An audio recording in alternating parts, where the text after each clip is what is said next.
तो hello guys, welcome to my new video. और आज इस वीडियो में हम लोग पढ़ेंगे अपना फ्लैमिंगो का चैप्टर नंबर 5 इंडिगो।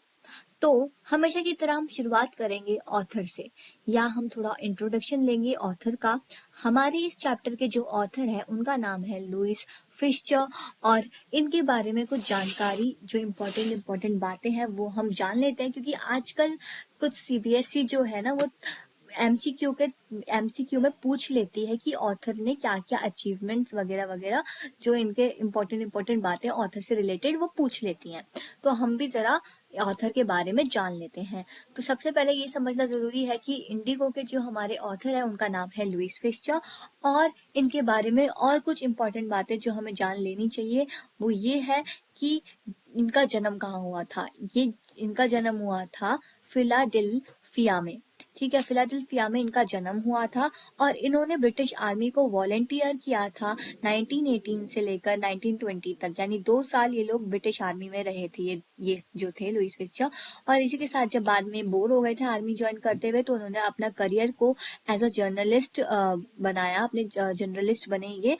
और इन्होंने बहुत सारे न्यूज़पेपर के लिए लिखा। सबसे पहले जैसे कि इन्होंने द न्यूयॉर्क टाइम्स के लिए लिखा, द सैटरडे रिव्यू के लिए भी लिखा, और उसी के साथ यूरोपियन एंड एशियन पब्लिकेशंस के लिए भी लिखा। इन सब के लिए इन्होंने बहुत कुछ लिखा था। He was also member of faculty of Princeton university, और प्रिंसटन यूनिवर्सिटी फैकल्टी के भी एक मेंबर रहे हैं। और साथ ही साथ ये जो हम पढ़ रहे हैं चैप्टर, ये उनकी एक बुक से लिया गया है। उस बुक का नाम था the life of Mahatma Gandhi, और टाइम्स एजुकेशनल सप्लीमेंट ने इस बुक को सबसे अच्छी लिखी जाने वाली बुक का खिताब लिया है जो महात्मा गांधी जी के ऊपर लिखी गई है। यानी कि महात्मा गांधी जी के ऊपर बहुत सारी किताबें लिखी गई हैं, लेकिन ऐसी किताब पहली बार किसी ने लिखी हुई है। तो अब आइए चैप्टर को थोड़ा और डिटेल में समझते हैं। So when I first visited Gandhiji in 1942 at his ashram in Sevagram in central India, he said, I will tell you how it happened and I decided to urge the departure of the British. It was in 1917. तो जब हमारे author जो थे वो जब गांधी जी के पास गए थे 1942 में, उनके आश्रम में जिसका नाम था सेवाग्राम, तो वहां पे उन्होंने ये जानने को मिला था, गांधी जी ने उनको बताया था, चलो मैं तुम्हें एकदम शुरुआत से बताता हूँ कि कब मैंने अपना पहला जो कदम रखा था, पहली एक अर्ज दिखाई थी। अर्ज यानी कि टू आस्क समथिंग, मैंने कुछ पूछा था ब्रिटिशर से पहली बार 1917 में जब कुछ मैंने पहली बार पूछा था।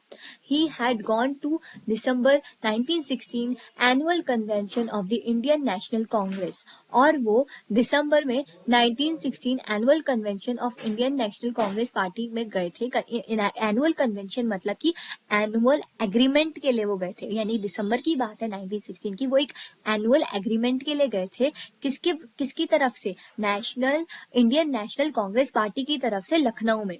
There were 2301 delegates and many visitors. वहां पे 2301 रिप्रेजेंटेटिव थे। डेलीगेट्स मतलब रिप्रेजेंटेटिव थे, और बहुत सारे विजिटर थे। During the proceeding Gandhi recounted a peasant come up to me looking like any other peasant in India, poor and emaciated, and said, I am Rajkumar Shukla, I am from Champaran and I want you to come to my district.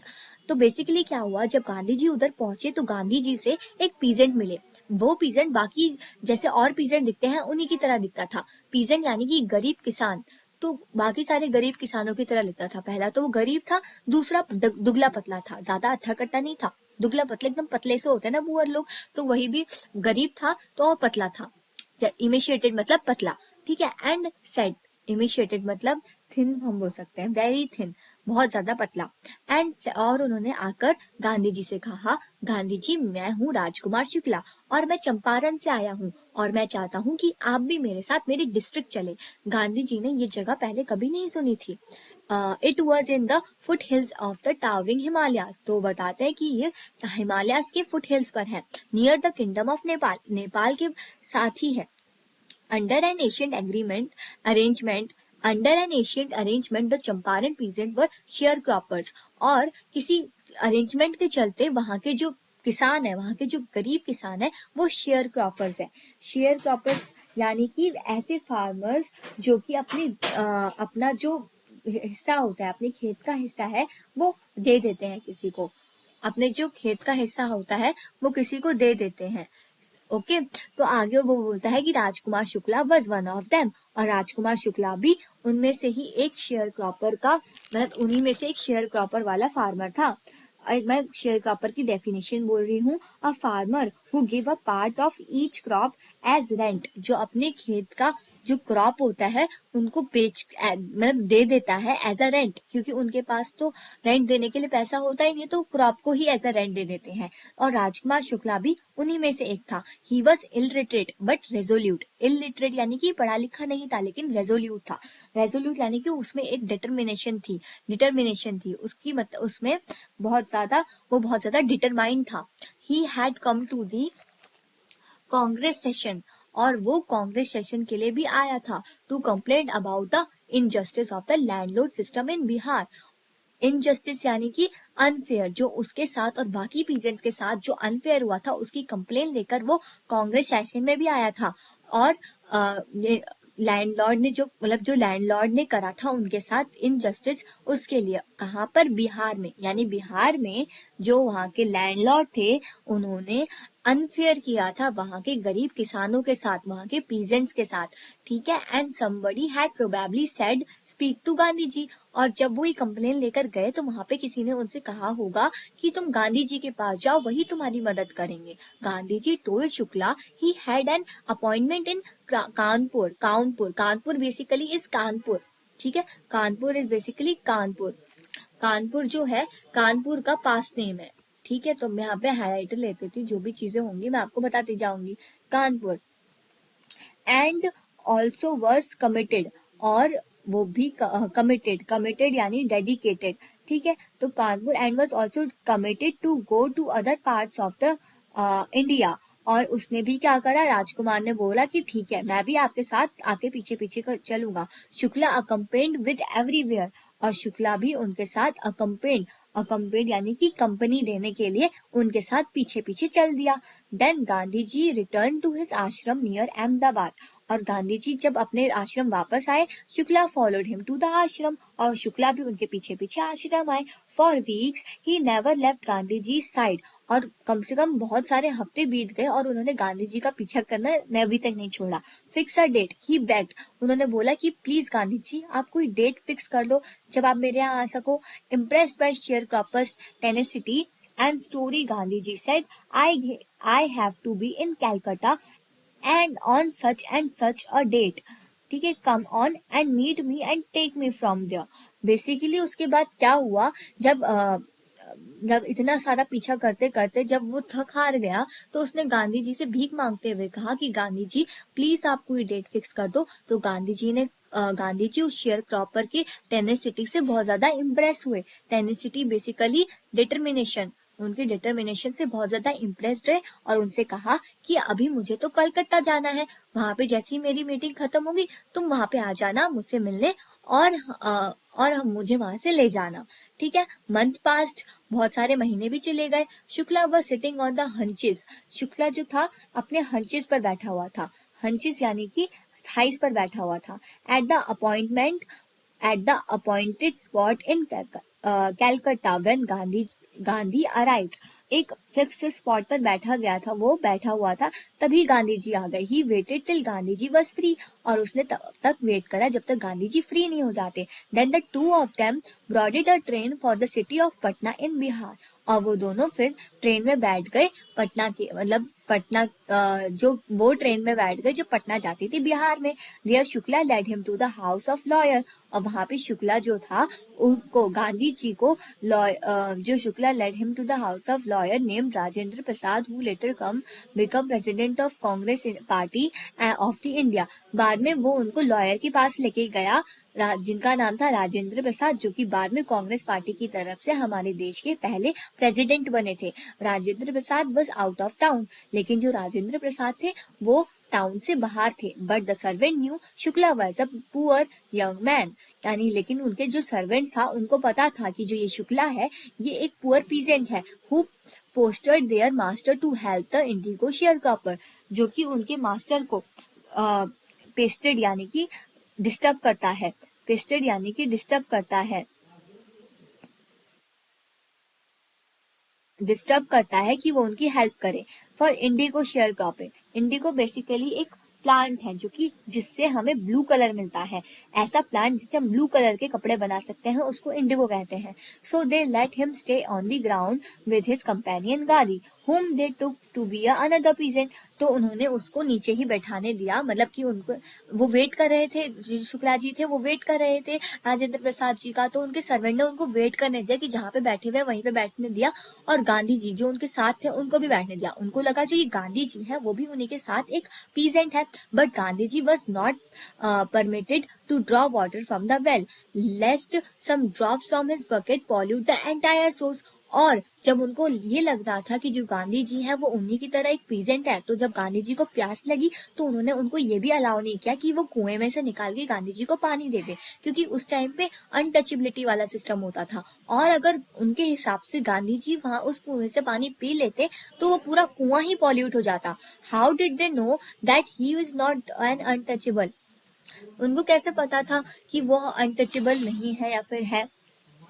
फिर उसके बाद क्या हुआ कि Gandhi ji decided to go to first Muzaffarpur. तो गांधी जी ने सबसे पहले परमिटेड, परमिटेड शब्द का मतलब होता है अलाउड, परमिटेड शब्द का मतलब होता है अलाउड।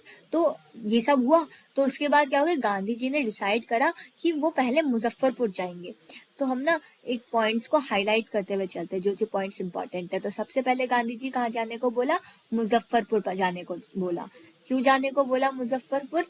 क्योंकि विच वॉज क्योंकि ये जो पहला कंडीशन कि जो मुजफ्फरपुर था वो कहाँ पड़ता था, जो ये मुजफ्फरपुर था वो रास्ते में पड़ता था। पहला रीजन इसका ये था कि जो मुजफ्फरपुर था रास्ते में पड़ता था। To obtain more complete information about the, पहला रीजन कि चंपारण के रास्ते में पड़ सकता है तो चले जाओ, ठीक है, पर ऐसे घूमने के लिए तो नहीं जा रहे होंगे। लेकिन दूसरा रीजन था to obtain more complete information about condition then Shukla was capable of imparting, और थोड़ा और जानना कि एग्जैक्टली क्या क्या हुआ था उस टाइम पर जब गांधी जी, ऐसे क्या क्या कारण था, एग्जैक्टली ऐसा क्या कारण था कि इतना डिटर्मिनेशन शुक्ला में आ गया कि उसको गांधी जी से मिलना है, गांधी जी को अपने साथ बुलाना ही पड़ा। एग्जैक्टली हुआ क्या था, तो ये केस है क्या, तो उसको थोड़ा और समझा जाए, इसलिए पहले मुजफ्फरपुर जाया जाएगा ताकि उनको थोड़ा और टाइम मिल जाए पूरे केस को स्टडी करने के लिए। He accordingly sent a telegram to professor J B Kripalani, और उन्होंने क्या करा, जेबी कृपलानी को एक टेलीग्राम भेजा। जो उन्होंने क्या करा, he accordingly sent telegram to professor J B Kripalani. अब जेबी कृपलानी कौन है?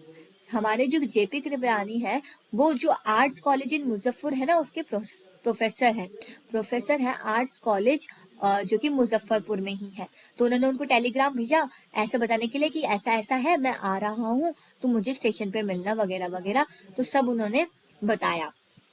फिर उसके बाद whom he had seen at Tagore's Shanti Niketan school, जो उनको कहाँ मिले थे, जो गांधी जी है ना, गांधी जी को जेबी कृपलानी कहाँ मिले थे? टैगोर शांति निकेतन स्कूल में मिले थे। टैगोर शांति निकेतन स्कूल में मिले थे। The train arrived at midnight 15 अप्रैल 1917। अब क्या हुआ, जिस ट्रेन में वो लोग बैठे थे ना पटना के लिए, तो वो 15 अप्रैल 1917 में आई। उस टाइम पे मिडनाइट में ही आई, ठीक है, वो ट्रेन वहां पे, कहाँ पे? Muzaffarpur. Kripalani was waiting eight station with large body of students. अब जो कृपलानी थे ना वो उधर वेट कर रहे थे स्टेशन पे, और वो अकेले नहीं थे, उनके साथ बहुत सारे बाकी स्टूडेंट्स भी थे। Gandhi stayed there for 2 days, और गांधी जी उधर जो थे 2 दिन के लिए रुके in the home of professor Malkani. और किनके घर पे रुके?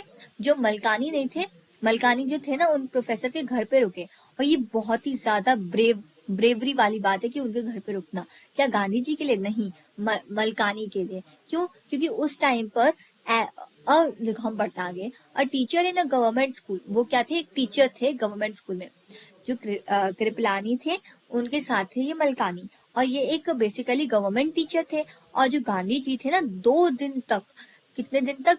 2 दिन तक इन्हीं के घर पे रुके हुए थे, और it was an extraordinary thing in those days. क्यों? क्योंकि Gandhi ji commented for a government professor to harbour a man like me in smaller localities the India, मतलब कि बहुत ज्यादा गर्व की बात है। क्यों? क्योंकि गांधी जी जैसे व्यक्ति को 2 दिन अपने घर में रखना बहुत ही ज्यादा अच्छी बात, बहुत ही ज्यादा एक्स्ट्राऑर्डिनरी बात है। अब भाई क्यों है इतना एक्स्ट्राऑर्डिनरी? गांधी जी तो इंसान ही है ना, कोई शैतान तो नहीं है कि घर में रख ले तो बहुत दो बड़ी बात हो गई। नहीं, वो इसलिए है क्योंकि स्मॉलर लोकेलिटीज में, in smaller localities the Indian were afraid to show sympathy for the advocate of home rule. Basically small localities में जो लोग होते थे ना, वो गांधी जी जैसे, यानी कि जो सेल्फ होम रूल बताते हैं, उनके जैसे लोगों को घर में रखना सेफ नहीं समझते थे। सेफ नहीं समझते थे मतलब क्योंकि ये लोग तो सबसे पहले ब्रिटिशर्स के खिलाफ थे, है ना। सबसे पहले तो ये ब्रिटिशर्स के खिलाफ थे, तो अब जो ब्रिटिशर्स के खिलाफ होगा, उनका साथ जो देगा तो उनके लिए भी मुश्किल आ जाएगी, तो इसलिए लोग वहां पे ज्यादा उनका साथ नहीं देते थे। The news of Gandhi's advent and of the nature of his mission spread quickly through Muzaffarpur and Champaran. अब बेसिकली गांधी जी इधर क्यों आए हैं, किस वजह से आए हैं, ये पूरी खबर मुजफ्फरपुर और चंपारण में फैल गई। Share croppers from Champaran begin arriving on foot. और जो शेयर क्रॉपर थे जो कि चंपारण से आए थे, वो कि नंगे पैर ही वहां पर आने लग गए। And by convince to see their companion champion, और उनको बहुत ज्यादा कन्वेंस करना पड़ा कि वो अपने चैंपियन यानी गांधी जी को देख सके। तो पहला एडवेंट पहला शब्द है हमारा एडवेंट। एडवेंट मतलब होता है अराइवल, और फिर दूसरा शब्द है हमारा कन्वेंस। कन्वेंस मतलब होता है ट्रांसपोर्टेटिक, ट्रांसपोर्टेटिक। फिर आगे आता है Muzaffarpur lawyer called on Gandhi to brief him. अब जब क्या हुआ कि जो मुजफ्फरपुर के लॉयर थे, उन्होंने गांधी जी को बुलाया कि वो एग्जैक्टली ब्रीफ बता सके कि केस है क्या। They frequently represented peasants group in court, और उन्होंने जो पीजेंट्स ग्रुप था को कोर्ट में बुलवाया, ठीक है। They told him about their cases, और उन्होंने बताया कि क्या क्या केस है, किसको बताया, गांधी जी को। And reported the size of their fee, और साथ ही साथ उनके जो फी है, जो पीजेंट्स की फी है, उनके बारे में भी बताया। Gandhi chided the lawyer for collecting big fee from the share croppers. अब जो गांधी थे उन्होंने क्या करा, जो गांधी जी थे उन्होंने चिडेड यानी कि डांट लगाई लॉयर्स को कि तुम इतने गरीब लोगों से इतना बिग अमाउंट ले रहे हो, ऐसे तुम कैसे ले सकते हो। He said, I have come to the conclusion that we should stop going to law courts. अब गांधी जी उधर जाके पीजेंट से कहते हैं कि मैं इस कंक्लूजन पे निकला हूँ कि हमें लॉ कोर्ट्स नहीं जाना चाहिए, क्योंकि जो लॉ कोर्ट्स होते हैं ये भी ब्रिटिशर्स के हाथों में होते हैं, तो ये ऑब्वियसली ब्रिटिशर्स का ही साइड लेंगे, ठीक है, उन ब्रिटिश लैंडलॉर्ड का ही साइड लेंगे। Taking such cases to the court does little good, little good, तो ये हमारे लिए ज्यादा फायदेमंद साबित नहीं हो सकती। Where the peasants are so crushed and fear stricken, law court are useless. और वहाँ ही जो पीजेंट्स थे वो इतने ज्यादा क्रस्ट थे और इतने ज्यादा डर से भरे हुए थे कि उनके लिए कोर्ट जाना बहुत ही ज्यादा काम का नहीं था, मतलब पूरा यूजलेस था उनके लिए कोर्ट जाना। The real relief for them is to be free from fear. तो सबसे पहला स्टेप है जो कि उनको इससे रिलीव कर सकता है, वॉज दैट कि सबसे पहले उनका डर दूर करना। कैसा डर? ब्रिटिशर्स से उनका अगर एक बार डर दूर हो जाए तो अपने आप वो अपनी खुद की लड़ाई लड़ सकेंगे। तो मेन एम गांधी जी का ये नहीं था कि उनको उनका मतलब हक दिलवाना, उनका ये था कि वो खुद अपने पैरों पे खड़े होकर खुद अपना हक लें, ठीक है। तो most of the arable land in the Champaran district was divided into large states. अब जो इतना arable, most of the arable means land suitable for farming. जितना भी लैंड गिना चुना चंपारण में था जो कि फार्मिंग के लिए सुटेबल था, वो सारा लार्ज लैंड जो था छोटे छोटे पार्ट्स में डिवाइडेड हो गया। और किसने ओन करा था? इंग्लिश मैंस ने उनको ले लिया था, ओन करा था। स्टेट्स मतलब होता है प्रॉपर्टी या फिर part. And worked by Indian tenants, और उसमें जो इंडियन पीजेंट्स थे, इंडियन टीनेंट्स यानी कि ऑक्यूपेंट पे रेंट इन कैश, वो लोग जो कि जिन्होंने रेंट पे ले रखा है उस लैंड को, तो इंडियंस ने ही रेंट पे ले रखा था और वो रेंट पे करते थे कैश में या फिर किसी और फॉर्म में, ठीक है, तो उनको हम टीनेंट्स बोलते हैं, बेसिकली जो रेंटर्स होते हैं। The chief commercial crop was Indigo. तो बेसिकली जो हाहाकार मच रहा था ना, ये सारा मच रहा था इंडिगो की वजह से। The landlord compelled all tenants to plant 3/20 और 15% of their holding with Indigo and surrendered the entire Indigo harvest as rent. अब क्या हुआ कि जो लैंडलॉर्ड थे ना, उन्होंने बोला पीजेंट्स को कि ठीक है, तुम्हें लैंड चाहिए रेंट के लिए? वो कहते हैं हाँ हमें तो चाहिए, हम तो नहीं तो भूखे मर जाएंगे। तो वो कहता है अच्छा ठीक है, तो तुम्हें ना एक एग्रीमेंट साइन करना पड़ेगा। सारे पीजेंट्स को बोलता है तुम्हें एक एग्रीमेंट साइन करना पड़ेगा।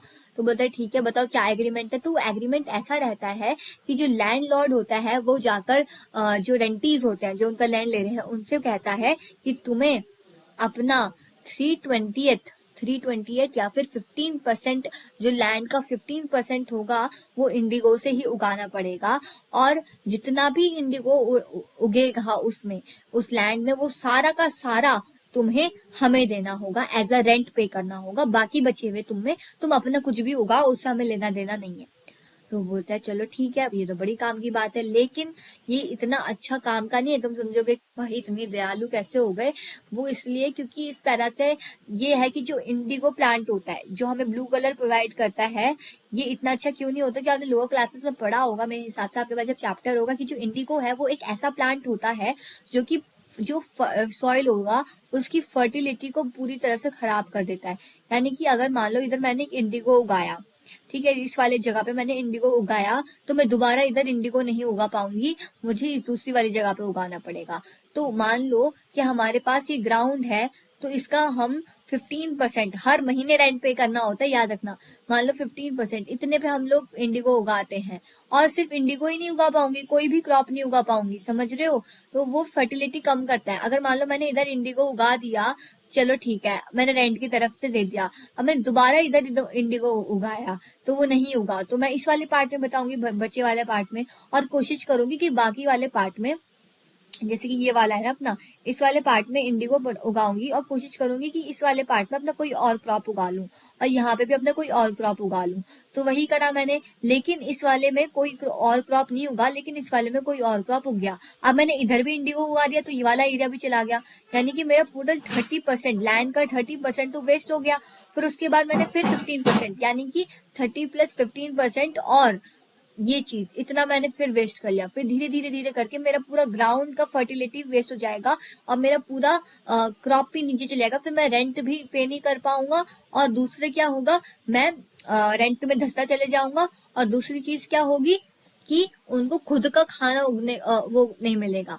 तो ये चीज थी, ये चीज खेल गई है जो होता है ना कि लैंड रेंट का रेंट भी मिल रहा है, और दूसरा वो हो रहा है। अगर मान लो ये लोग रेंट पे नहीं करते तो दोबारा इनको वो अपना लैंड मिल जाएगा, या फिर इनको कुछ भारी अमाउंट ये लोग मांगेंगे, या फिर कोई प्रीशियस चीज जो होगी पीजेंट्स की वो ले लेंगे, ठीक है। तो यही चीज लिखा है कि with indigo and surrender the entire indigo harvest at rent, और जितना भी बचेगा वो हमें रेंट के तौर पे दे दो। This was done by long term contract, और इस पे एक लॉन्ग टर्म कॉन्ट्रैक्ट चला था, पीजेंट्स लोगों ने भी मान लिया था, और उसमें साइन सिग्नेचर दोनों साइड से हो गया था।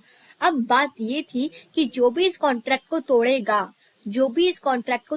उसको कुछ कंपनसेशन पे करना होता था, अगर ब्रिटिश तोड़ेंगे तो उनको कंपनसेशन पे करना पड़ेगा, अगर पीजेंट्स तोड़ेंगे तो उनको कंपनसेशन पे करना पड़ेगा। तो presently the landlord learn that Germany, अब बेसिकली क्या बना हुआ कि जब इतना सब कुछ खेल गए तो क्या हुआ कि प्रेजेंटली जो लैंडलॉर्ड थे अभी के टाइम पर, जो अभी बेसिकली ये वाला जो चल रहा है 1940, जिसमें भी चल रहा है 1970, तो उस टाइम पे इनको पता चला, अभी अभी इनको पता चला लैंडलॉर्ड्स को, कि जो जर्मनी है ना, जर्मनी जो है वो ना सिंथेटिक इंडिगो उगाना सीख गई है, बनाना सीख गई है, यानी मैनमेड इंडिगो अब बनने लग गया है। तो उनको नेचुरल इंडिगो जो इंडिया से आ रहा है उसकी कोई जरूरत ही नहीं है, यानी उनको उस लैंड की, उन पीजेंट्स की किसी की भी जरूरत नहीं है। तो अब क्या हुआ कि जो हमारे ये थे लैंडलॉर्ड थे, इन्होंने बोला कि अब तो हमें कॉन्ट्रैक्ट तोड़ना पड़ेगा, क्योंकि अब तो हमारा कुछ फायदा ही नहीं हो रहा, क्योंकि अब आगे हम बेचेंगे भी, आगे बाहर की कंट्री में, अपनी यूरोप में जाके हम इनको बेचेंगे भी, तो वो तो बिकेंगे नहीं क्योंकि सिंथेटिक इंडिगो आ गए हैं। तो अब उन्होंने थोड़ा दिमाग लगाया, और उन्होंने फिर से एक मीटिंग रखी पीजेंट्स और अपनी। उन्होंने क्या मीटिंग रखी, कि ऐसा है कि हमें समझ में आ गया कि आप लोगों को कितना दुख सहना पड़ रहा है, कितना कितना तकलीफ आप लोग सह रहे हो। तो हम चाहते हैं कि अब आप हमें रेंट पे मत करो, हमें कोई रेंट पे आप मत करो। जितना भी आपने इंडिगो उगाया है वो अपने पास ही रखिए, अब हमें नहीं चाहिए। और आप ये कॉन्ट्रैक्ट तोड़ दो, और ये कॉन्ट्रैक्ट आप तोड़ो और कंपेंसेशन आप हमें पे कर दो। तोड़ कौन रहा है? ब्रिटिशर्स। पे कौन करेंगे? पीजेंट्स। वाओ, ऐसा इन्होंने खेल रच दिया। अब जो हमारे भोले पीजेंट्स थे वो इन चालाक लोमड़ियों की बातों में आ गए और उन्होंने कंपेंसेशन पे कर दिया। लेकिन कुछ जो थे जो बोलते नहीं नहीं भैया मेरा काम तो ठीक चल रहा है, मैं तो नहीं करूंगा कंपेंसेशन, क्योंकि अभी तक किसी भी पीजेंट्स को सच्चाई नहीं पता है कि जर्मनी ने सिंथेटिक इंडिगो बनाना सीख लिया है, किसी को भी पता नहीं चला। तो कुछ तो मान लो, कुछ तो थे चलो ठीक है हम तोड़ते हैं और कंपेंसेशन पे कर दिया, और कुछ थे कि नहीं नहीं हमारा सिस्टम तो सही चल रहा है, हम नहीं तोड़ेंगे, हम कंपेंसेशन पे नहीं करेंगे। तो इन लोगों ने, इन लोमड़ियों ने पता है क्या करा? इन लोमड़ियों ने अपनी तरफ से जो वो होता है ना, ठग्स होते हैं, उनको भेजा, इनको मारा पीटा ताकि ये लोग कंपेंसेशन पे करें।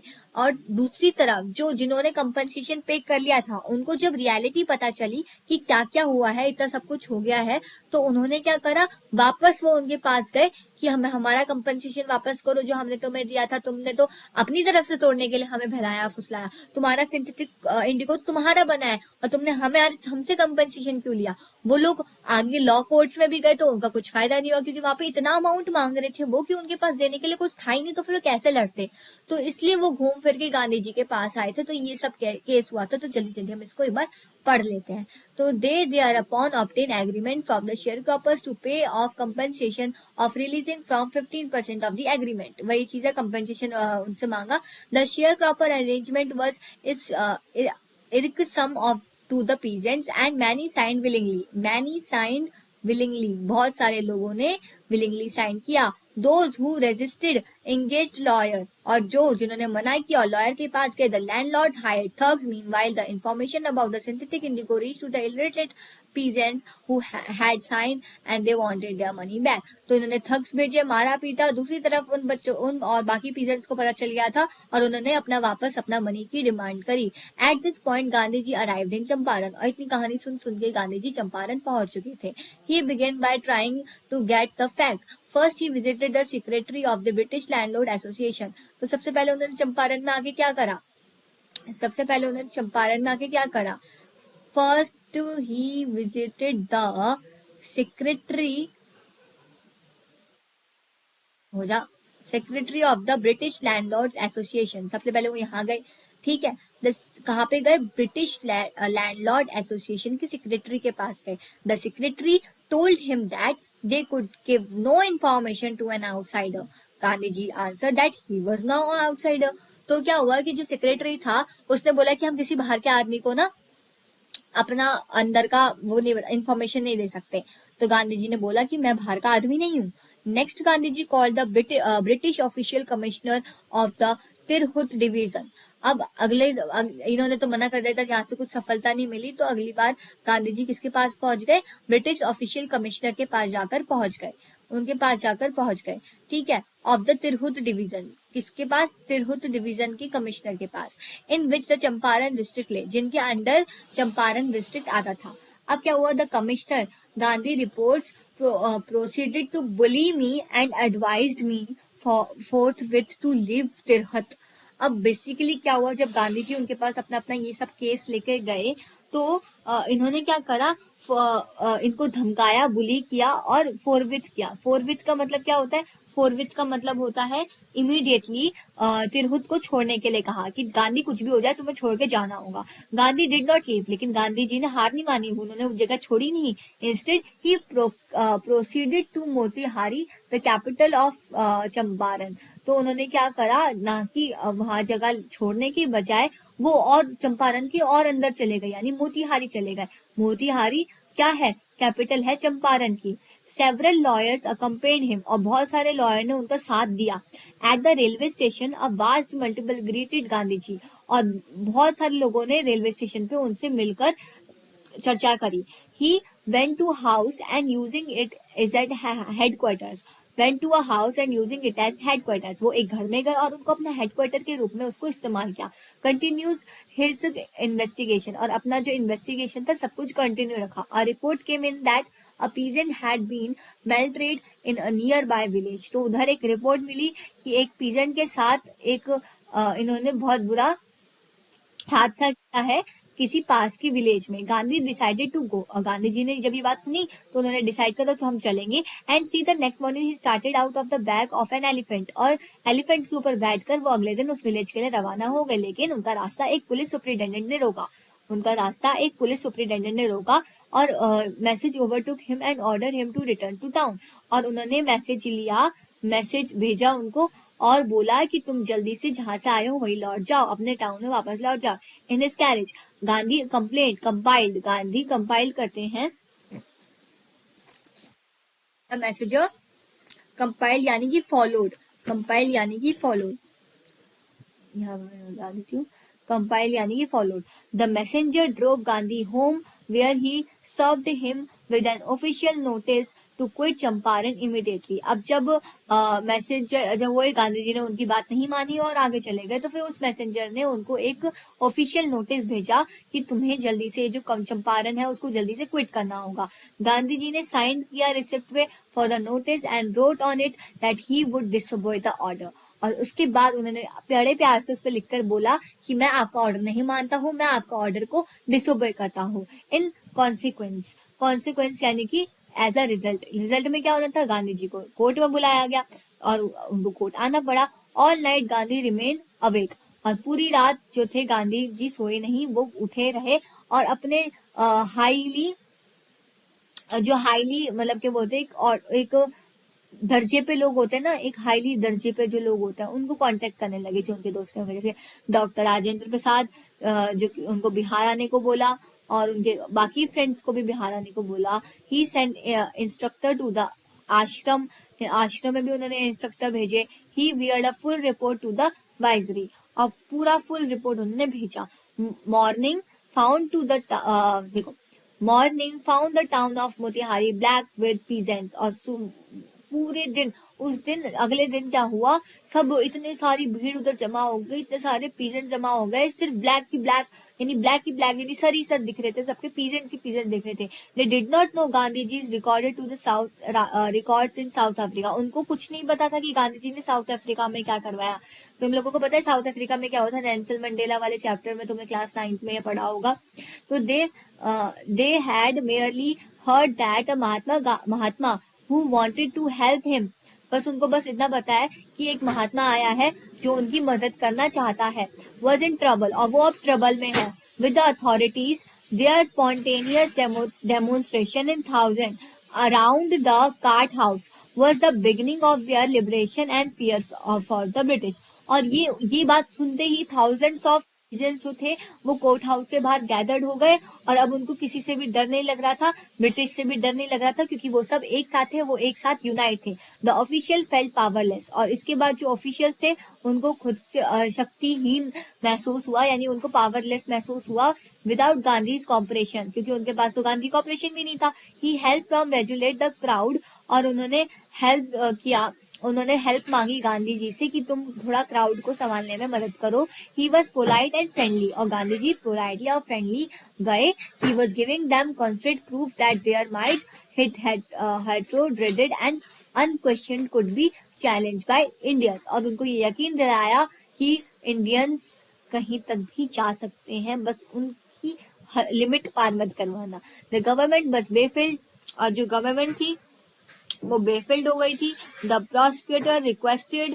हाँ, एक और चीज मैं बताना चाहूंगी कि इधर जो मतलब होता है, यहाँ पे एक शब्द था, हाँ ये कॉन्क्रीट का मतलब होता है सॉलिड. प्रूफ किया दैट देयर माइट यानी कि पावर, कि जो उनकी पावर होती है. हिट हर्टो यानी कि अर्लियर, पहले उनकी जो पावर थी, पहले ड्रिडेड यानी ग्रेजुएटेड विद ग्रेट फियर, पहले उनकी जो पावर थी वो तो उनके फियर से दब गई थी, लेकिन अब नॉट एग्जामिन्ड और अनक्वेश्चन रही, यानी किसी ने एग्जामिन नहीं करी.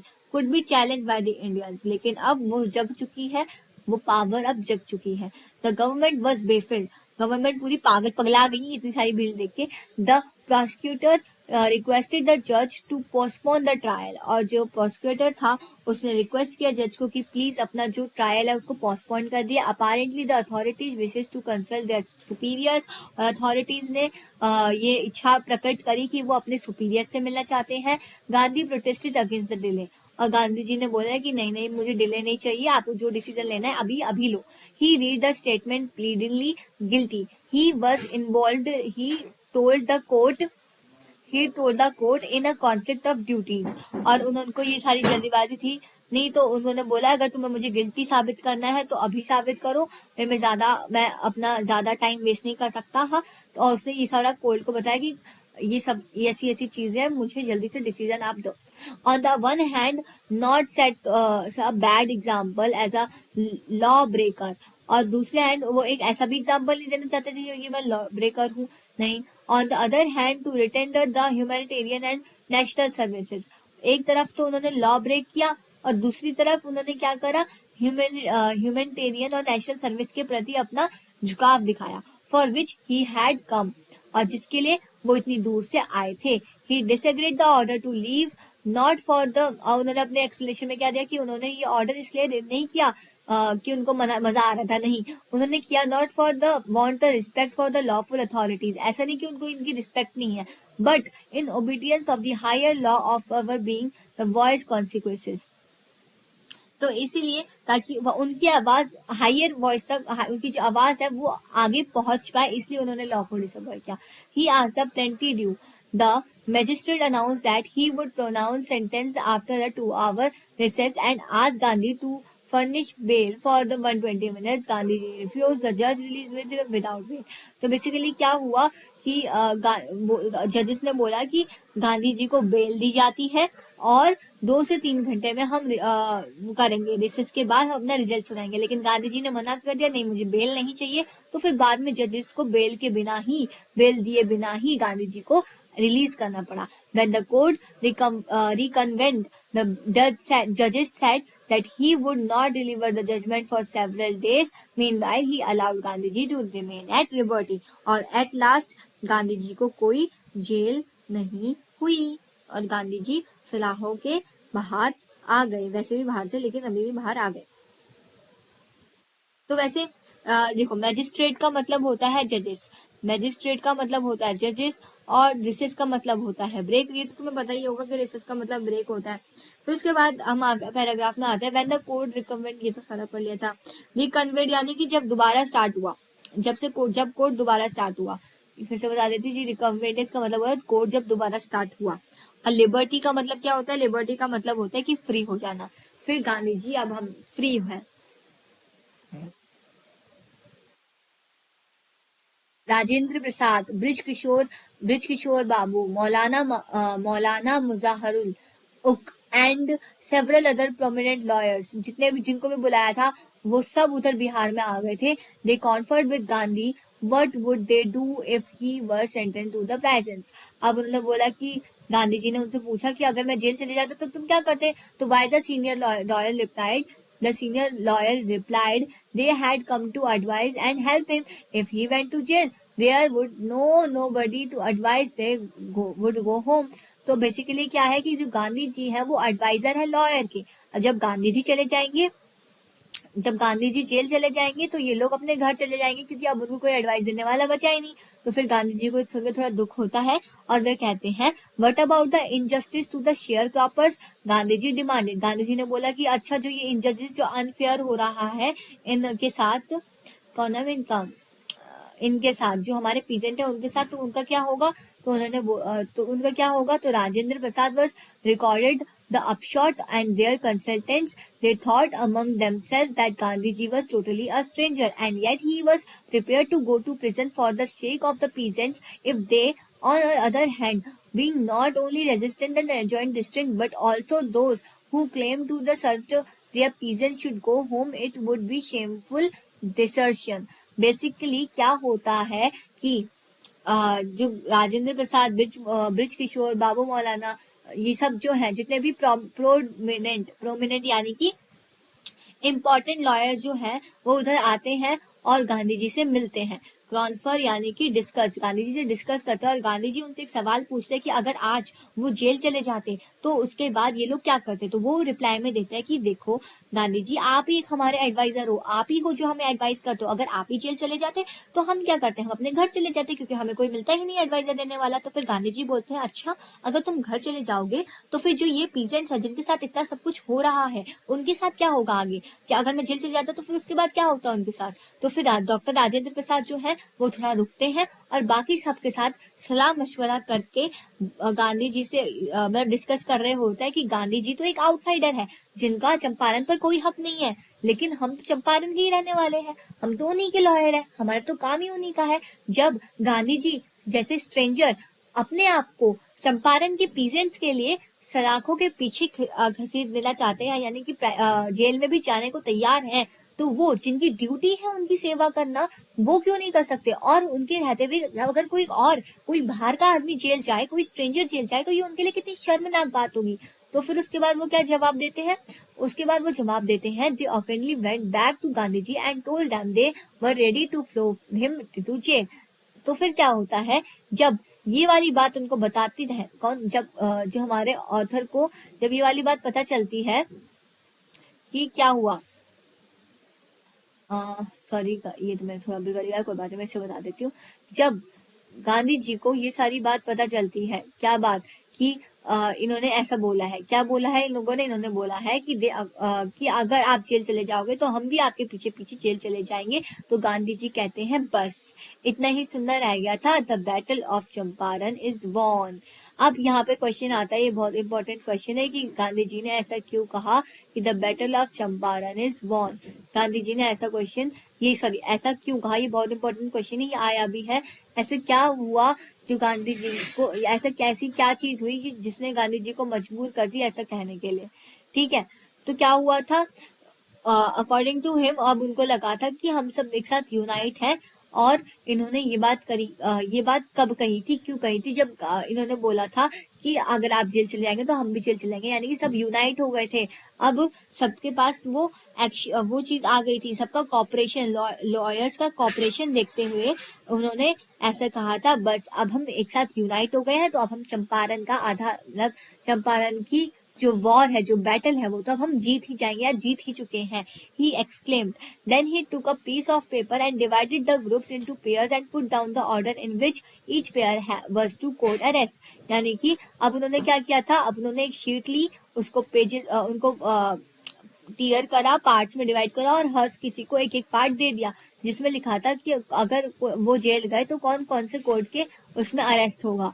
Several days later, Gandhi received a written communication from the magistrate informing that him lieutenant government, क्या लिखा है, lieutenant government या lieutenant government to the province him had ordered the case to be dropped.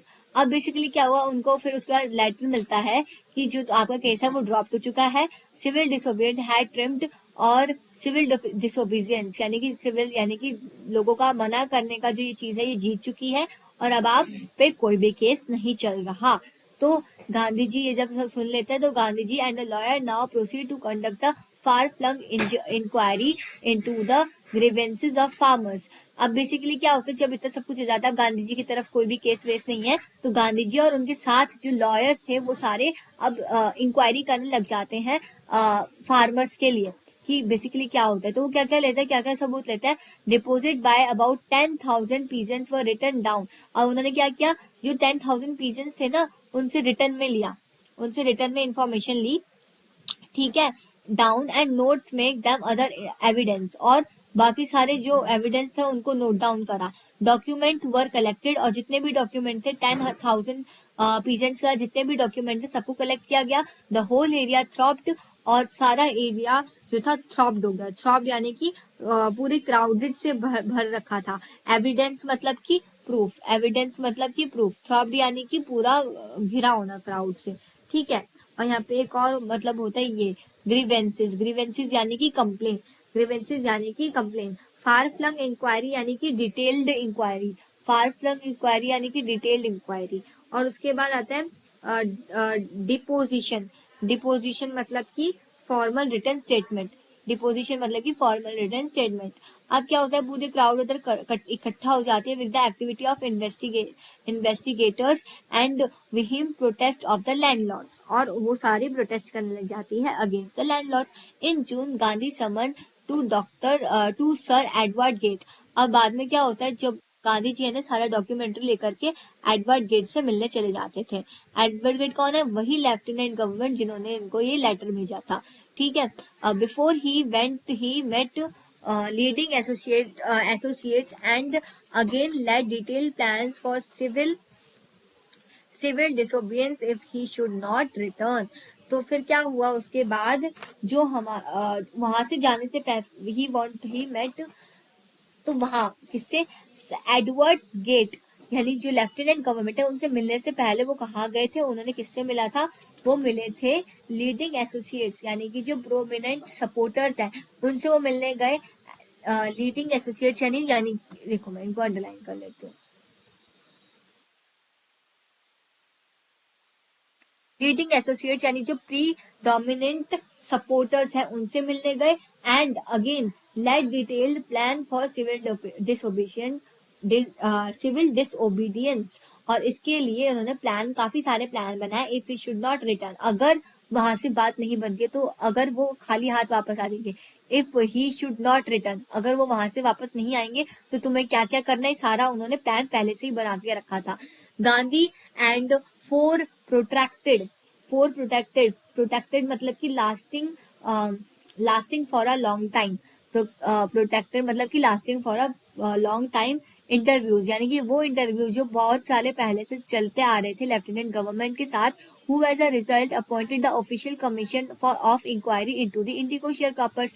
अब वो किसमें change हो गई थी, ये जो इतनी सारी इंटरव्यूज जो हो रहे थे लेफ्टिनेंट गवर्नमेंट के साथ, उन्होंने क्या रिजल्ट दिया, उन्होंने एक ऑफिशियल कमीशन बिठाया जो शेयर कॉपर्स के जो लैंडलॉर्ड थे उनके साथ।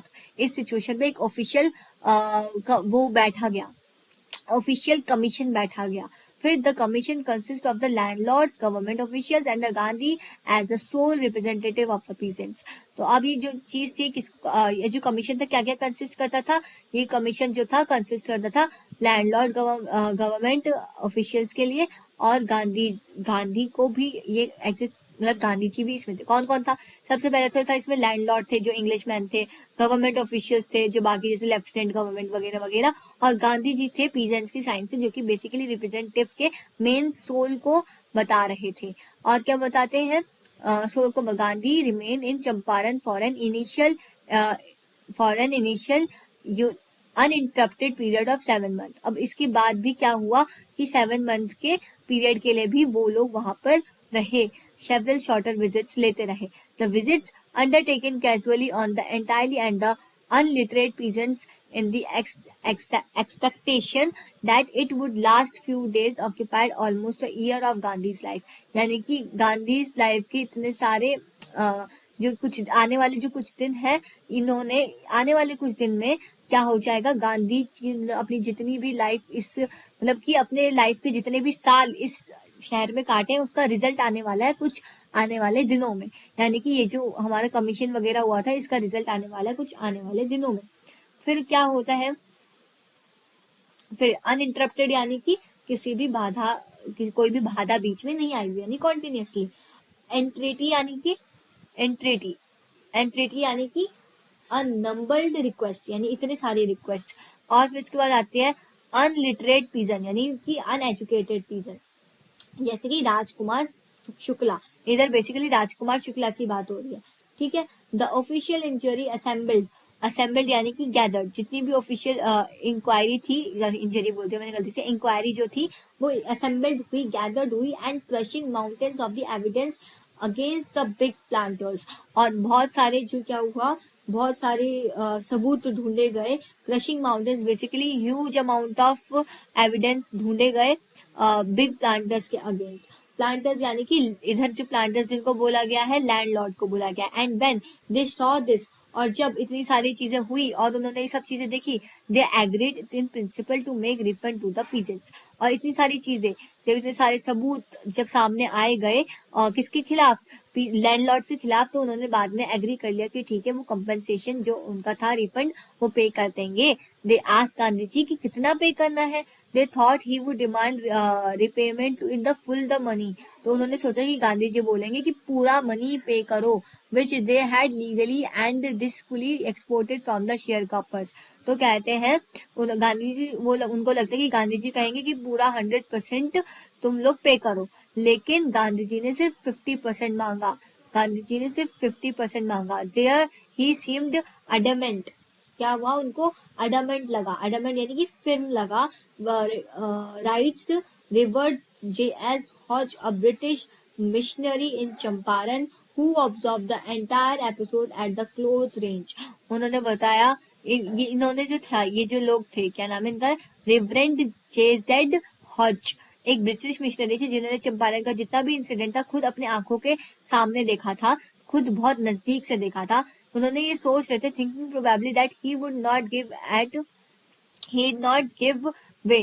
The representative of the planter offered to refund the extent of 25%। अब बेसिकली क्या हुआ, 50% इतना कम तो गांधी जी ने मांगा, उसका भी आधा यानी 25% के लिए ये जो लैंडलॉर्ड थे वो कह रहे थे। बताओ इतने पागल हैं ये, इतना सब कुछ कह रहे हैं। And this amazement mister Gandhi to him to his words, और उसके बाद गांधी जी ने बोला ठीक है आपको जितना पे करना है करो, बस आप पे करो। This settlement was adopted and amusedly by the commission, यानी कि कोई भी बहस, इतनी ज्यादा कोई बहसबाजी नहीं करी गई थी, आराम से सारी सेटलमेंट हुई थी।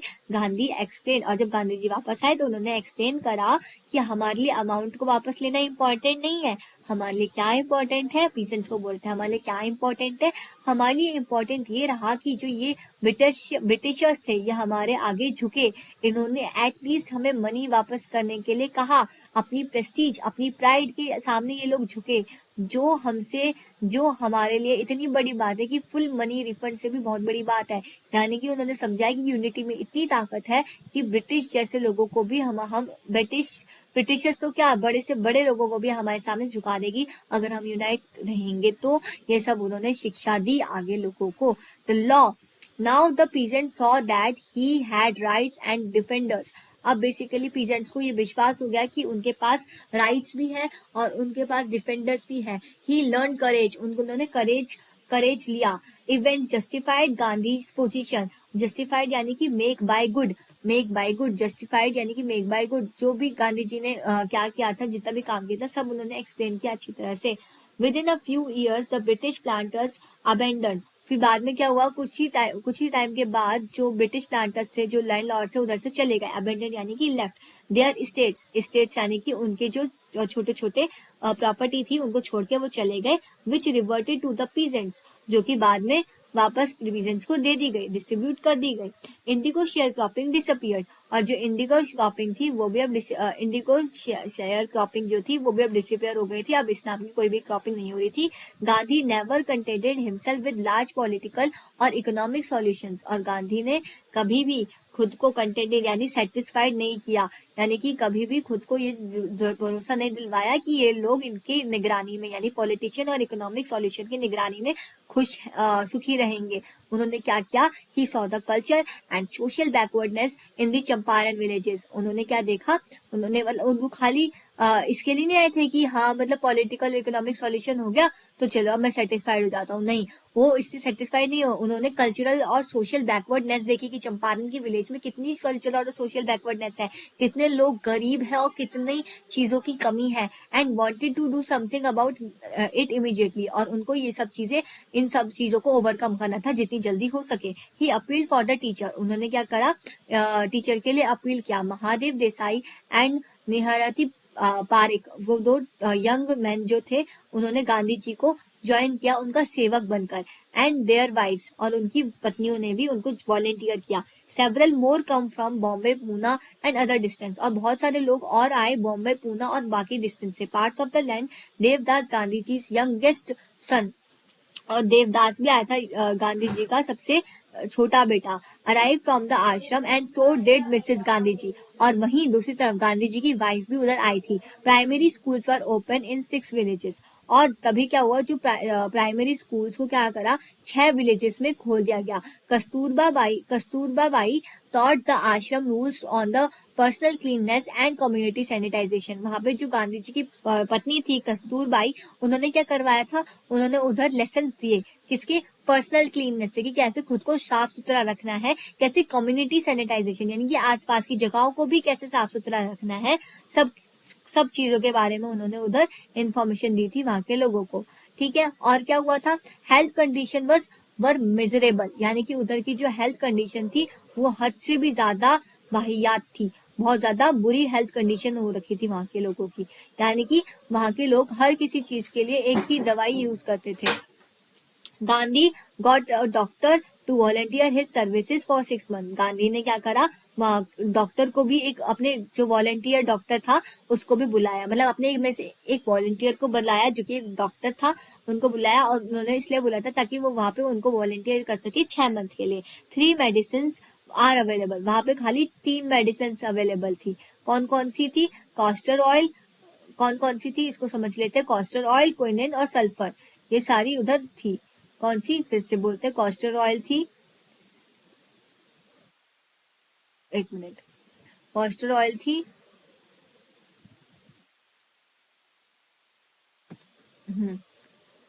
एक तो ये इतना हैंग करा चल ही नहीं रहा, कॉस्टर ऑयल थी, क्विनिन थी और सल्फर ऑइंटमेंट थी, सल्फर ऑइंटमेंट थी। ये 3 जो थी ये हमारी दवाई थी। अब वो किस लिए इन सारी दवाइयों को यूज करते थे, वो इन दवाई को अलग अलग चीज के लिए यूज करते थे। जैसे कि मान लो अगर कोई बच्चा था जिसकी जो थी कोटेड टंग, जिसको बीमारी थी कोटेड टंग की, तो उसको सिर्फ कॉस्टर ऑयल देते थे। जिसको कोटेड टंग की बीमारी थी उसको खाली कॉस्टर ऑयल देते थे। और एनीबडी विद मलेरिया, और किसी को अगर मान लो मलेरिया होता था तो उसको क्या देते थे, उसको क्विनिन देते थे और साथ साथ क्लस्टर ऑयल भी देते थे। ठीक है, एनीबडी विद स्किन इरप्शंस, और किसी को स्किन से रिलेटेड कोई डिजीज होते थे तो उसको ऑइंटमेंट और क्लस्टर ऑयल देते थे। ठीक है, उसको ऑइंटमेंट और क्लस्टर ऑयल कहते थे। Gandhi notice the 50 state of women's cloth और flighty state of women's cloth. उन्होंने देखा कि कितनी फ्लाइटी स्टेट है वुमेन क्लोथ की, कितनी बुरी हालत है वुमेन क्लोथ की, यानी कि उनकी साड़ी कितनी फटी हुई है। तो उन्होंने कस्तूरबाई को बोला कि उनसे एक बार बात करके देखे। तो उन्होंने ना एक वुमेन से बात करके देखी भी, किसने, कस्तूरबाई ने एक वुमेन से बात करने की कोशिश करी। तो उस वुमेन ने बोला कि look there is no box और कबर्ड हेयर फॉर क्लोथ। तो कहते हैं कि हमारे घर में कोई भी बॉक्स या फिर कबर्ड नहीं है क्लोथ रखने के लिए, हम खाली एक ही साड़ी पहनते हैं क्योंकि हमारे पास एक ही साड़ी है। During this long stay in Champaran Gandhi kept a long distance watch on the ashram. और इतने दिनों के चंपारण, मतलब इतने दिनों में चंपारण में रहने के कारण जो गांधी जी थे ना वो आश्रम की तरफ नजर ही नहीं दे पा रहे थे। उन्होंने बहुत लॉन्ग डिस्टेंस से आश्रम का काम सारा संभाल के रखा हुआ था। तो he send regular instruction by mail, और तो वो वहां पे जितनी भी इंस्ट्रक्शन होती थी, फाइनेंशियल अकाउंट वगैरह था, वो आश्रम में मेल के थ्रू भेजते रहते थे। Once he wrote to the residents that it was time to fill in an old latrine trenches. अब ये टाइम आ गया कि जो पुराने ट्रेंचेस यानी पिट्स है उनको भरा जाए और dig new ones, otherwise the old one would begin to smell bad. नए पुराने वालों को भेजा जाए ताकि जो नए वाले जो पुराने वाले वो नए वालों को खोदा जाए और पुराने वालों को भरा जाए, नहीं तो पुराने वालों में से बहुत गंदी स्मेल आने लग जाएगी। The Champaran episode was turning point for Gandhi ji life. और जो ये एपिसोड था वो बहुत ही ज्यादा टर्निंग पॉइंट था गांधी जी की लाइफ के लिए। क्यों ज्यादा टर्निंग लाइफ था, क्योंकि जरा वाइड में फैला था। याद है सिविल डिसोबीडियंस मूवमेंट भी इधर से ही फैला था। What I did he explain was a very ordinary thing. उन्होंने बताया कि जो मैंने करा है वो बहुत ही ज्यादा आम बात है। He declare that British could not order me about my own country in my own country. उन्होंने वहां के लोगों को समझाया कि जब तक हम अपने देश में हैं हमें कोई भी ऑर्डर नहीं दे सकता हमारी कंट्री में रहने के बावजूद। यानी पहली बात तो वो हमारी कंट्री में रहता है, हमारे घर के अंदर घुस रहा है, ऊपर से वो हमें ही ऑर्डर करेगा और मैं खुद उनका ऑर्डर कभी नहीं मानूंगा जब तक मेरी मर्जी ना हो। But Champaran did not begin to act of defence. लेकिन चंपारण जो था वो खुद का डिफेंस करना अभी तक नहीं सीखा था। उसको लग रहा था कि कोई ना कोई उसको खुद के ऊपर चाहिए, यानी पुअर पीजेंट को लग रहा था कोई ना कोई हमारे ऊपर होना चाहिए। It grew out that attempt elevated the distress of the large number of poor peasant. This was a typical Gandhi pattern.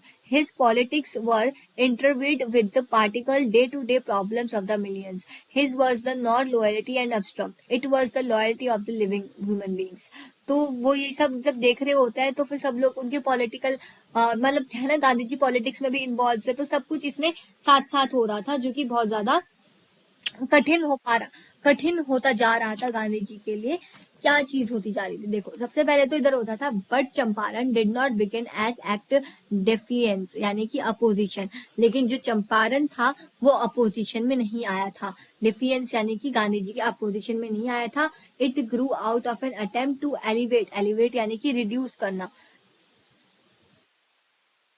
करना द डिस्ट्रेस, जो डिस्ट्रेस हो रहा है of large number of poor peasant की जो स्ट्रेस हो रहा है, डिस्ट्रेस यानी कि टॉर्चर, डिस्ट्रेस यानी कि जो टॉर्चर सह रहे हैं पुअर पीजेंट्स उनको रिड्यूस करना, ठीक है।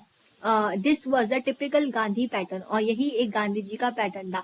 हिज पॉलिटिक्स वॉज इंटरविंड यानी कि ट्विस्टेड टूगेदर, उनकी जो पॉलिटिक्स थे वगैरह थी वो एक साथ ट्विस्टेड हो रही थी with the practical day to day problems, और उनकी डे टू डे प्रॉब्लम्स के साथ। His was not loyalty to abstractions. Abstractions का मतलब क्या होता है? एब्स्ट्रैक्शंस का मतलब होता है something which exist only as an idea, ऐसी चीज जो सिर्फ आइडिया में ही हमें पता होती है, खाली उसी में हमें एग्जिस्ट हुई भी मिलती है, असली में एग्जिस्ट नहीं करती। It was a loyalty to living, ये बेसिकली एक लिविंग के लिए लड़ाई हो रही है, ह्यूमन बींग्स की लड़ाई हो रही है। In everything Gandhi did more over he tried to mould a new free Indian who could stand on his own feet and thus make India free. और हिंस गांधी जी को एक ऐसी इंडियन लोग चाहिए थे जो कि अपने खुद के पैरों में खड़े हो सके और हमारी इंडिया को एक साथ हमारे साथ फ्री होने में हमारी मदद कर ले। अर्ली इन चंपारण एक्शन यानी कि चंपारण एक्शन के दौरान, शुरुआती दौरान, चार्ल्स फ्रीड एंड्रू एक one of the disciple of Gandhi ji का एक डिसिपल था, the English pacifist who had become a devotee follower of the Mahatma Gandhi, come to bid Gandhi farewell before going to the tour of the duty to the Fiji Islands. तो Fiji island जाना था उनको, लेकिन वहां जाने से पहले वो गांधी जी से मिलने आया था। गांधी जी लॉयर, मतलब जो गांधी जी के एक लॉयर दोस्त थे, तो उन्होंने बोला कि एंड्रू को चंपारण सौंप देते हैं, वो सब कुछ इधर संभाल देगा। तो एंड्रू भी इसके लिए राजी हो गया था अगर गांधी जी राजी होते तो, लेकिन गांधी जी ने इसको अपोज कर दिया, मना कर दिया। उन्होंने कहा कि Gandhiji agreed, but Gandhiji was vehemently opposed. He said, "You think that it is unequal fight? It would be helpful if we have an Englishman on our side." मतलब तुम क्या सोचते हो कि हम तभी जीत सकेंगे जब हमारे साथ कोई इंग्लिशमैन होगा? नहीं, मतलब हम खुद भी जीत सकते हैं। This shows the weakness of our heart, ये हमारी वीकनेस को दर्शाएगा अगर हम किसी इंग्लिशमैन को अपने साथ लेते हैं तो। The cause is just and you must rely upon yourself to win the battle, यानी जब एक ही मुद्दा रहेगा, एक ही चीज रहेगी हमारे साथ कि हमें खुद के पैरों में खड़ा होकर खुद की बैटल खुद जीतनी है। You should not seek a prop in mister Andrews because the happens to be an Englishman. हम किसी भी एंड्रयू को अपना ये चंपारण नहीं दे सकते क्योंकि ये इंग्लिशमैन है। और इसी खाली सिर्फ इंग्लिश मैन होने के चलते हुए एंड्रूज को चंपारण नहीं सौंपा गया। और सौंपना भी क्यों है? क्या वो खुद के पैरों पे खड़ा नहीं हो सकते? He had read our minds correctly, और इंग्लिश मैन होने के बावजूद उसने हमारे दिमाग अच्छी तरह से पढ़ लिया है, उसको हमारे कॉन्स एंड प्रोस सब कुछ पता है। And we had no reply, और हमारे पास उसके खिलाफ कोई रिप्लाई भी नहीं है। गांधी जी इन विच taught us a lesson of self reliance, और इसी वे में उन्होंने क्या करा? सेल्फ रिलायंस का लेसन दिया वहां के लोगों को। सेल्फ रिलायंस क्या है? सेल्फ रिलायंस है क्या?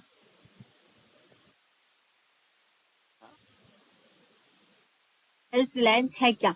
Self reliance in Indian independence and help to share croppers were all bound together. Self reliance ही वही चीज है जिसने पूरे इंडियन की इंडिपेंडेंस में हमारा साथ दिया और इंडियन लोगों को साथ में बाउंडेड रखा।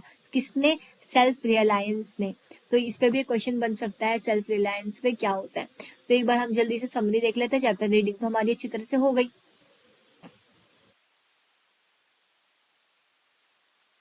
तो ये हमारे जो ऑथर साहब है लुईस फिशर ने, उन्होंने ये बुक लिखी थी, एक बुक से ये एक्सट्रैक्ट लिया गया है। तो जब वो गांधी जी से मिलने गए थे 1942 में, तो गांधी जी ने उनको बोला था चलो मैं तुम्हें एकदम शुरुआत में लेके जाता हूँ 1917 में, कि कब मैंने सब कुछ स्टार्ट किया था। तो सबसे पहले गांधी जी को दिसंबर में 1916 में इंडियन नेशनल कांग्रेस पार्टी ने बुलाया था किसी मीटिंग के लिए। तो वहां पे उन्होंने बहुत सारे रिप्रेजेंटेटिव मिले थे, और वहां पे एक पीजेंट उनको मिला था जिनका नाम था राजकुमार शुक्ला। राजकुमार शुक्ला उनको कहता है कि मेरा नाम राजकुमार शुक्ला है, मैं चंपारण से आया हूँ और मैं चाहता हूँ कि आप मेरे साथ चलो। गांधी जी ने कभी चंपारण के बारे में सुना भी नहीं था, तो वो बताते कि नेपाल कंट्री जो है उसी के पास में हमारा ये पड़ता है, हिमालय के फुट हिल पे हमारा ये चंपारण पड़ता है, बिहार में ही है। और वो जाते हैं, वो बोलते हैं कि ठीक है मैं तो तुम्हारे साथ चले जाऊंगा, लेकिन उससे पहले मुझे कहीं और जाना है। कहाँ जाना है? कानपुर जाना है। कानपुर एक ओल्ड नेम है कानपुर का, तो वहां पे जाना है। तो वो बोलते हैं कि ठीक है जहां जहां आप जाओगे आप मुझे मेरे साथ लेके जाइए। कानपुर के बाद वो आश्रम जाते हैं, तो आश्रम में भी वो उनके पीछे पीछे होता है। कौन? राजकुमार शुक्ला उनके पीछे पीछे होता है। उसके बाद जब इतने हफ्तों तक उनके पीछे पीछे घूम के, महीनों तक पीछे पीछे घूम घूम के, जब राजकुमार फाइनली उनके सामने भीख मांगते हुए कहते हैं कि प्लीज आप मेरे लिए कोई डेट फिक्स कर लेते, तो गांधी जी कहते हैं ठीक है मुझे अभी कलकत्ता जाना है, उसके बाद जब मैं वहां से वापस आऊंगा तो तुम मुझे वहां पे मिल जाना, खड़े रहना और वहां से मुझे ले जाना। तो फिर जब वो उधर आते तो जो शुक्ला जी होते हैं वो अपने थाईस पे बैठकर गांधी जी का वेट कर रहे होते हैं। तो गांधी जी जब वहां पे आते हैं तो दोनों लॉयर को मिले, डॉक्टर राजेंद्र प्रसाद एक लॉयर होते हैं, उनको मिलने चले जाते हैं। वही डॉक्टर राजेंद्र प्रसाद जो बाद में चल के हमारे कांग्रेस पार्टी से हमारे प्रेसिडेंट बनते हैं ऑल ओवर इंडिया के। उसके बाद वो उनको सारा मैटर बताता है कि कैसे इंडिगो के चलते हुए यहाँ पे इतना सब कुछ हो रहा है। तो मतलब सारा नहीं बताता, ऊपर ऊपर से बताता है। तो फिर गांधी जी कहते हैं, डिसाइड करते हैं कि वो पहले मुजफ्फरपुर जाएंगे। क्यों जाएंगे? पहला कारण यह है कि वो चंपारण के रास्ते में पड़ता है। दूसरा कारण यह है कि वहां पे उनको थोड़ा और डिटेल्ड में समझने को मिल जाएगा कि बेसिकली ऊपर डिटेल्ड व्यू मिल जाएगा कि बेसिकली क्या क्या हुआ था चंपारण में। ऐसा क्या हुआ था कि इतने दूर से इतनी डिटर्मिनेशन आ गई इस बंदे में कि जो इतना पीछा कर रहा है मेरा। ठीक है। He accordingly sent a telegram to the professor J B Kripalani. उन्होंने उनको प्रोफेसर को टेलीग्राम में भी भेजा। और जब वो मिडनाइट में रेलवे स्टेशन में पहुंचे 15 अप्रैल 1917 में, और वहां पे और लोग भी और स्टूडेंट्स भी वहां पे इकट्ठा हो रखे थे, और स्टूडेंट्स भी वहां पे आ रखे थे उनका क्या बोलते हैं उनका साथ देने। ठीक है। और वहीं पे 2 दिन के लिए जो गांधी जी थे वो मलकानी के घर पे रुके थे।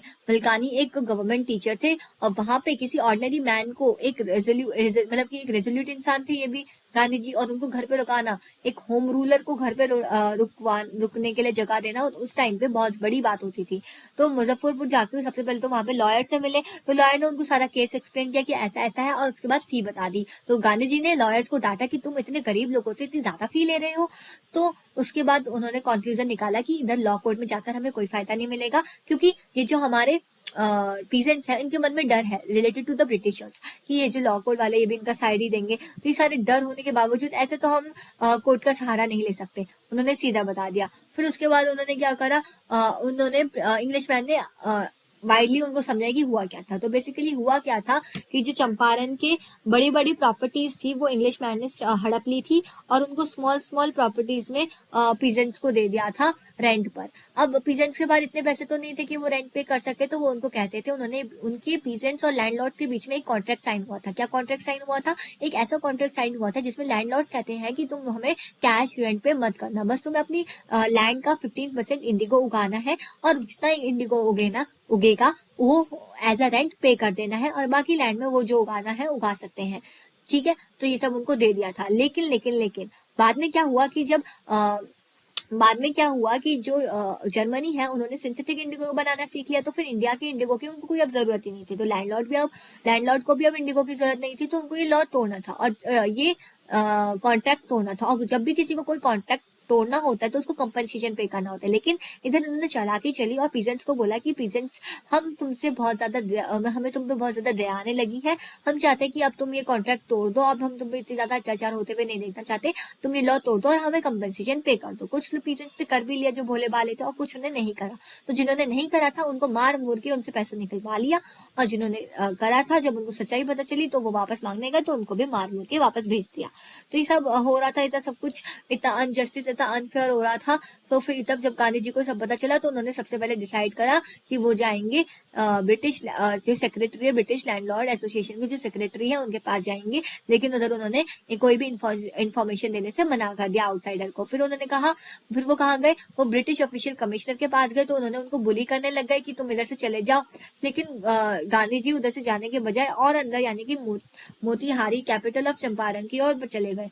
वहां पे जाके जब वो गए तो वहां पे उन्होंने वहां पे और बहुत सारे लोग उनको मिलने के आए थे। उन्होंने घर को अपना हेडक्वार्टर बनाया और वहां पे उनको पता चला कि यहाँ ही पड़ोस में किसी विलेज में किसी पीजन के साथ बहुत बुरा बिहेव किया है, बहुत ज्यादा बुरा हुआ है।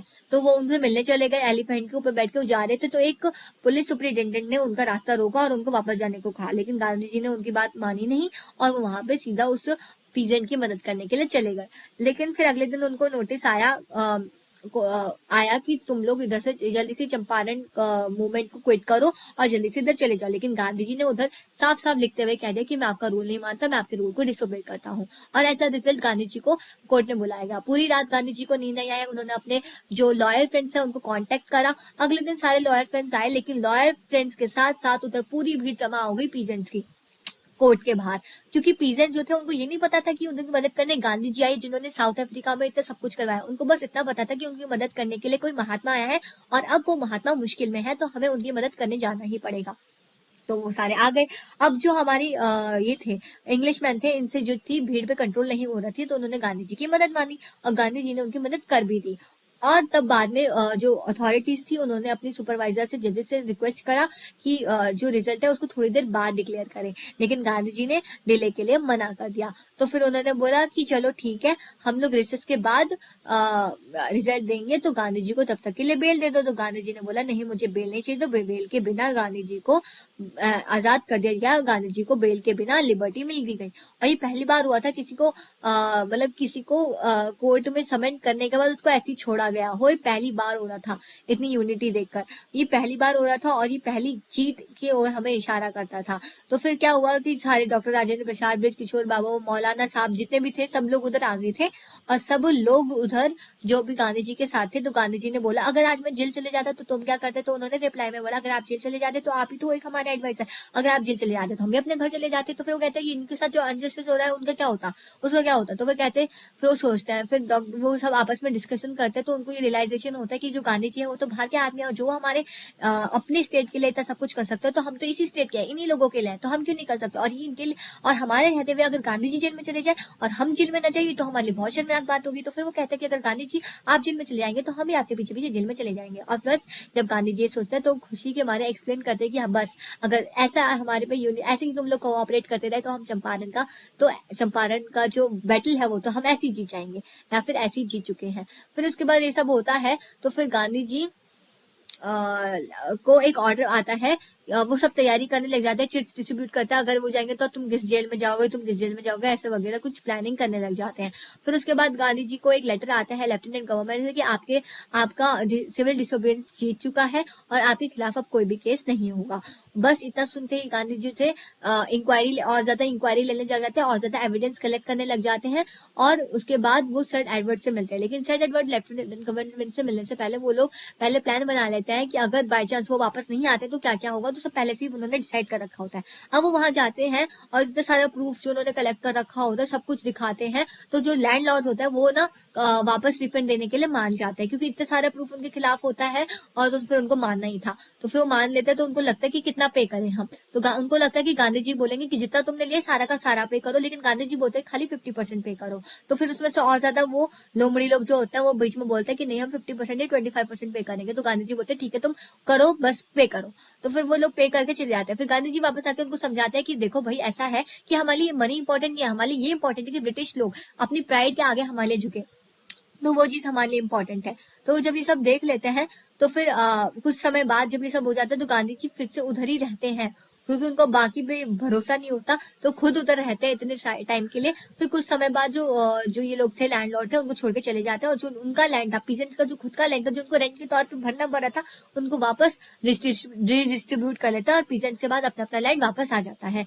अब उसके बाद गांधी जी को ये नहीं था कि वो अपने आप को खाली सेटिस्फाइड फील करे कि उनको इकोनॉमिक और पॉलिटिकल सॉल्यूशन तो मिल गया, लेकिन वो चंपारण में थोड़ा और चेंज लाना चाहते हैं। वो देखते थे कि हेल्थ इशू, एजुकेशनल इशू, सबकी कमी है इस स्टेट में, तो सबकी कमी को दूर करना चाहते थे। तो सबसे पहले उन्होंने टीचर असाइन करे और प्राइमरी स्कूल खोले गए 6 विलेजेस में। उसके बाद उनके बहुत सारे लोग, जैसे कि उनका जो सबसे छोटा बेटा था, उनकी जो वाइफ थी, उनके जो टीचर्स थे, महादेव देसाई और निहारकी पारिक, दोनों आए, दोनों की वाइफ्स भी आई। उधर सब लोग जितने भी डिवोटी, जितने भी क्या डिसिपल थे गांधी जी के, सब उधर आए और सबने अपनी तरफ से कोशिश की। गांधी जी ने एक डॉक्टर को भी बुलाया था। उधर खाली 3 दवाई होती थी, 3 मेडिसिन थी, एक तो कॉस्टर ऑयल, एक क्विनिन और एक सल्फर ऑइंटमेंट। जब भी किसी को तो कोटेड टंग वाली डिजीज होती थी या फिर कुछ भी होता था, तो वो कस्टर ऑयल दिया जाता है। किसी को मलेरिया होता था तो उसको plus quinine plus castor oil दिया जाता था। किसी को कोई स्किन रिलेटेड डिजीज होती थी तो उसको ऑइंटमेंट और कैस्टर ऑयल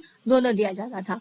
फिर उसके बाद क्या होता है, उसके बाद हमारे पास ये आता है कि जो एक वुमेन होती है कस्तूरबा, वो देखते कि वुमेन की तो हालत बहुत बुरी है, उन्होंने तो कपड़े भी ढंग से नहीं पहने हुए हैं, मतलब कि साड़ी फटी पुरानी पहनी हुई है। तो फिर उनके पास जाती है, कस्तूरबाई को बोलते हैं कि तुम उनके पास जाओ, उनसे पूछो क्या क्या है। तो वो बताते हैं कि हमारे पास कपड़े नहीं है पहनने के लिए, हम खाली एक ही साड़ी हमारे पास पहनने के लिए जो हम रोज पहनते हैं, इसलिए हमारे घर में कोई बॉक्स, कोई कबर्ड नहीं है जो हम पहन सके। फिर जब गांधी जी ये सब देख रहे होते हैं फाइनल, तो गांधी जी चंपारण में थे और अपने आश्रम से इतना दूर थे, तो उनको लॉन्ग डिस्टेंस नजर रखनी पड़ रही थी आश्रम में, तो वो मेल के थ्रू नजर रखते थे सारा एपिसोड्स। जो ये चंपारण का सीता भी एपिसोड था, एक बहुत ज्यादा टर्निंग पॉइंट था गांधी जी की लाइफ के लिए। तो और सब कुछ वो बताते हैं। और फिर क्या होता है कि कुछ टाइम के बाद वहां पे चार्ल्स फिलिप एंड्रूज भी आते हैं, जो कि एक इंग्लिश मैन होता है और वन ऑफ द डिसिपल होते हैं गांधी जी के।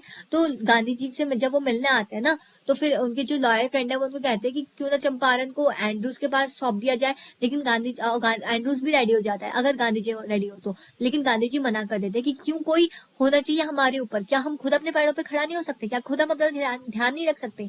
तो गांधी जी इतना सब कुछ कहते हैं और फिर उसके बाद लेसन पढ़ाते हैं वहां के लोगों को सेल्फ रियलाइंस का, कि हम खुद है, हमें कोई भी हमारी कंट्री में ऑर्डर नहीं दे सकता और हमारी मर्जी है हमें उसका ऑर्डर फॉलो करना है कि नहीं करना, ये मेरी मर्जी है क्योंकि मेरी कंट्री है। ये सब कुछ उनको बताते हैं कि जो उन्होंने किया है वो इतनी बड़ी बात नहीं है, वो हर कोई कर सकता है, हर किसी में पावर होनी चाहिए, बस तुम्हें यूनिटी होनी चाहिए। अगर तुम्हें यूनिटी है तो तुम बड़ी सी बड़ी चीजों को हासिल कर सकते हो। और इसी सेल्फ रिलायंस वाले पार्ट से हमें इंडियन इंडिपेंडेंस मिली थी। तो ये हो गई हमारी चैप्टर की समरी। तो अब हम जल्दी जल्दी क्वेश्चन आंसर्स देख लेते हैं। हाँ, मुझे पता है वीडियो लंबी हो रही है, लेकिन हमारा डिटेल्ड एनालिसिस है इस पूरे चैप्टर का, तो वीडियो तो थोड़ी लंबी होगी ही।